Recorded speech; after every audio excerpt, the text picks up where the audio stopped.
Nahum, chapter 1. The burden of Nineveh, the book of the vision of Nahum the Elkoshite. God is jealous, and the Lord revengeth. The Lord revengeth, and is furious. The Lord will take vengeance on his adversaries, and he reserveth wrath for his enemies. The Lord is slow to anger, and great in power, and will not at all acquit the wicked. The Lord hath his way in the whirlwind and in the storm, and the clouds are the dust of his feet. He rebuketh the sea, and maketh it dry, and drieth up all the rivers. Bashan languisheth, and Carmel and the flower of Lebanon languisheth. The mountains quake at him, and the hills melt, and the earth is burned at his presence, yea, the world and all that dwell therein. Who can stand before his indignation, and who can abide in the fierceness of his anger? His fury is poured out like fire, and the rocks are thrown down by him. The Lord is good, a stronghold in the day of trouble, and he knoweth them that trust in him.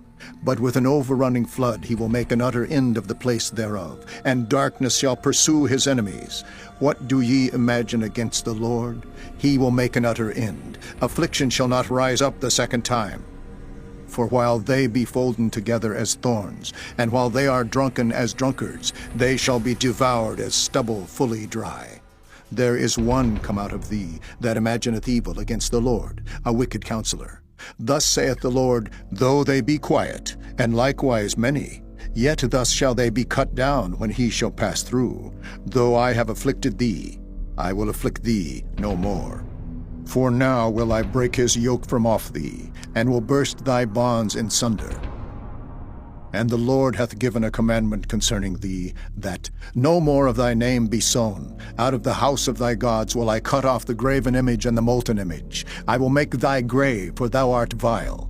Behold upon the mountains the feet of him that bringeth good tidings, that publisheth peace. O Judah, keep thy solemn feasts, perform thy vows, for the wicked shall no more pass through thee. He is utterly cut off. Chapter 2. He that dasheth in pieces is come up before thy face. Keep the munition, watch the way, make thy loins strong. Fortify thy power mightily, for the Lord hath turned away the excellency of Jacob as the excellency of Israel. For the emptiers have emptied them out, and marred their vine branches. The shield of his mighty men is made red. The valiant men are in scarlet. The chariots shall be with flaming torches in the day of his preparation, and the fir trees shall be terribly shaken. The chariots shall rage in the streets. They shall justle one against another in the broad ways. They shall seem like torches. They shall run like the lightnings. He shall recount his worthies. They shall stumble in their walk. They shall make haste to the wall thereof, and the defense shall be prepared. The gates of the rivers shall be opened, and the palace shall be dissolved. And Huzzab shall be led away captive. She shall be brought up, and her maid shall lead her as with the voice of doves, tabering upon their breasts. But Nineveh is of old like a pool of water, yet they shall flee away. Stand, stand, shall they cry, but none shall look back. Take ye the spoil of silver, take the spoil of gold, for there is none end of the store, and glory out of all the pleasant furniture. She is empty, and void, and waste, and the heart melteth, and the knees smite together, and much pain is in all loins. And the faces of them all gather blackness.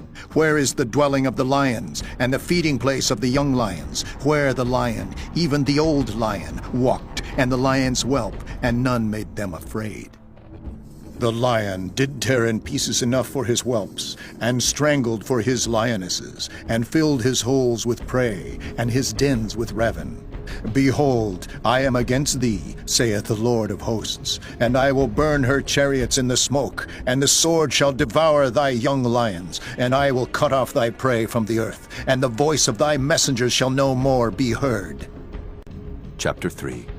Woe to the bloody city! It is all full of lies and robbery. The prey departeth not, the noise of a whip, and the noise of the rattling of the wheels, and of the prancing horses, and of the jumping chariots. The horseman lifteth up both the bright sword and the glittering spear, and there is a multitude of slain, and a great number of carcasses, and there is none end of their corpses. They stumble upon their corpses. because of the multitude of the whoredoms of the well-favored harlot, the mistress of witchcrafts, that selleth nations through her whoredoms, and families through her witchcrafts. Behold, I am against thee, saith the Lord of hosts, and I will discover thy skirts upon thy face, and I will show the nations thy nakedness, and the kingdoms thy shame. And I will cast abominable filth upon thee, and make thee vile, and will set thee as a gazing stock. And it shall come to pass that all they that look upon thee shall flee from thee, and say, Nineveh is laid waste, who will bemoan her? Whence shall I seek comforters for thee? Art thou better than populous No, that was situate among the rivers, that had the waters round about it, whose rampart was the sea, and her wall was from the sea? Ethiopia and Egypt were her strength, and it was infinite. Put and Lubim were thy helpers. Yet was she carried away. She went into captivity. Her young children also were dashed in pieces at the top of all the streets, and they cast lots for her honorable men, and all her great men were bound in chains. Thou also shalt be drunken, thou shalt be hid, thou also shalt seek strength because of the enemy. All thy strongholds shall be like fig trees, with the first striped figs. If they be shaken, they shall even fall into the mouth of the eater. Behold, thy people in the midst of thee are women. The gates of thy land shall be set wide open unto thine enemies. The fire shall devour thy bars. Draw thee waters for the siege. Fortify thy strongholds. Go into clay, and tread the mortar. Make strong the brick kiln. There shall the fire devour thee. The sword shall cut thee off. It shall eat thee up like the cankerworm. Make thyself many as the cankerworm. Make thyself many as the locusts. Thou hast multiplied thy merchants above the stars of heaven. The cankerworm spoileth and flieth away.